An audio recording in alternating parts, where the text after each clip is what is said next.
नमस्ते प्रणाम। एगो छोट गांव में सक्कूबाई नाम की औरत रहत रही। वो बहुते गरीब रही, किराया के घर में रहत रही।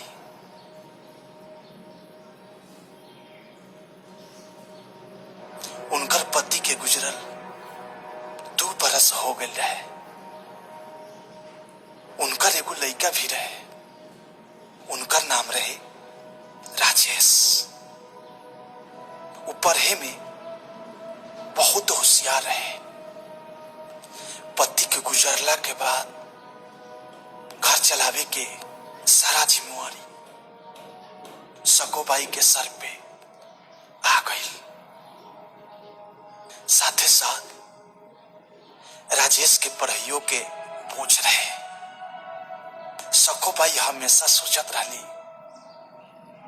कि उनकर लड़का एक न एक दिन बड़का अफसर बनी।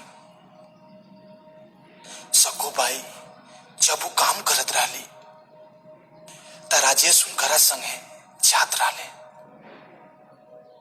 सक्कूबाई लोग के घरे जा जाके बर्तन माजत रही त कहूं खाना बना देत रही। त राजेश बैठले बैठले लोगन के घर आइल अखबार गौर से पढ़त रहे।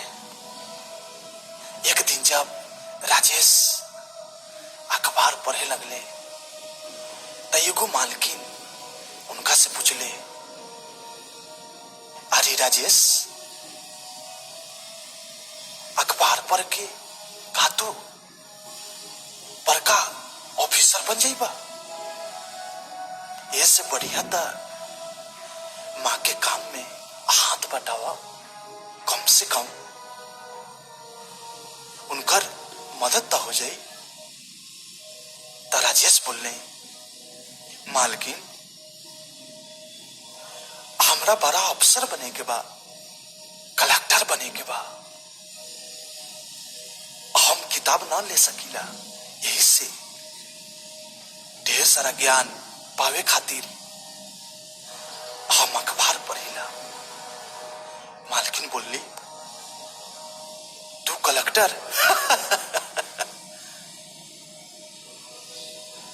शकल देखले बरा अपन।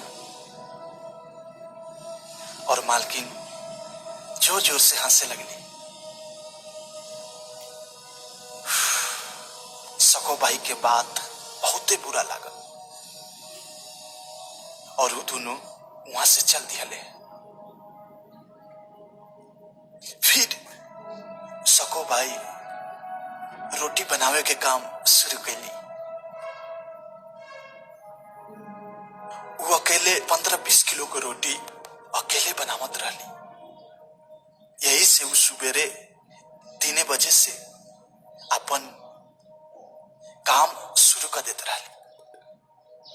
उनकारा संगे राजेश भी करत रहे और माँ के मदद करके अपन पढ़ाई भी करत रहे।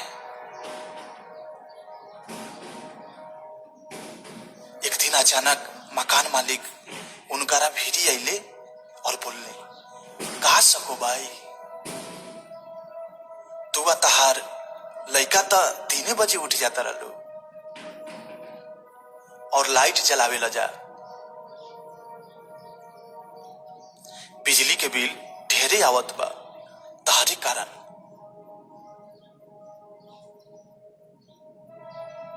एक ता बिजली बिल ढेर दिहल करा, ना तो तारा के रूम से निकाल दे। मकान मालिक चल गईले। फिर राजेश लमटेन जरैले और पढ़े लगले।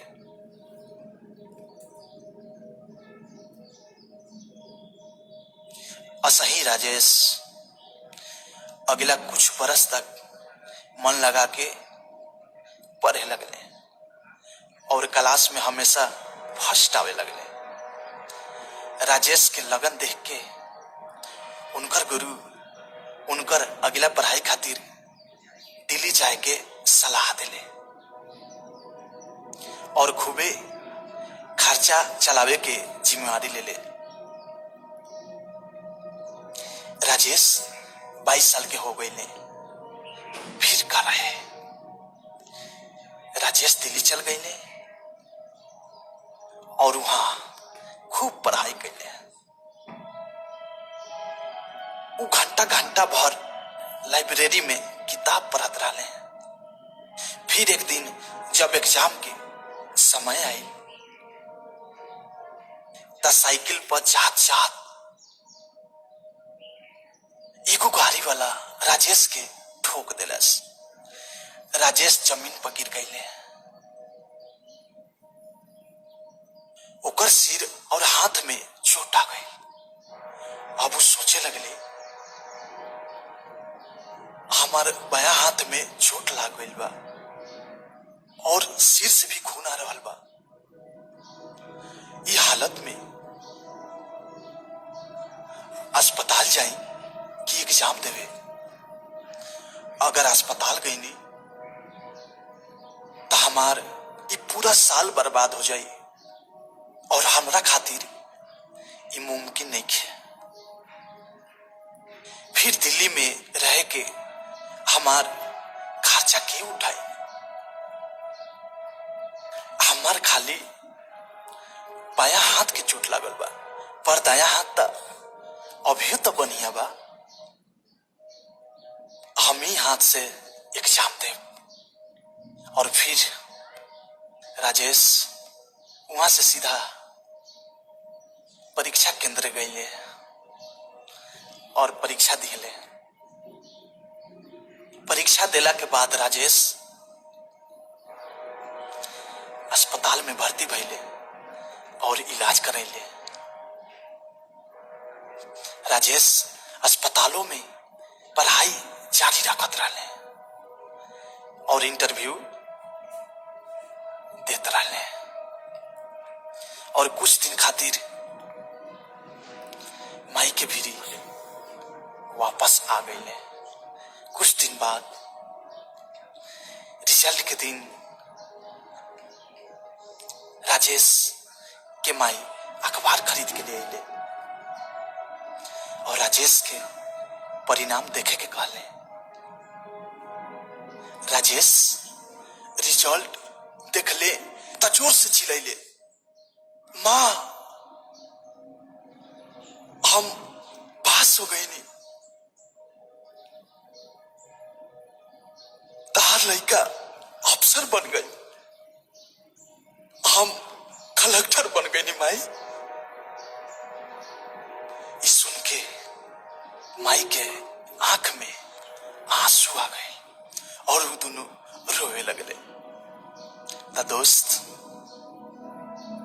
का समझ लाई कहानी से कि हमने के हमेशा अपन लक्ष्य प्राप्त करे खातिर मेहनत करे के चाहिए। दुनिया चाहे हमने के हंसे या मजाक उड़ावे,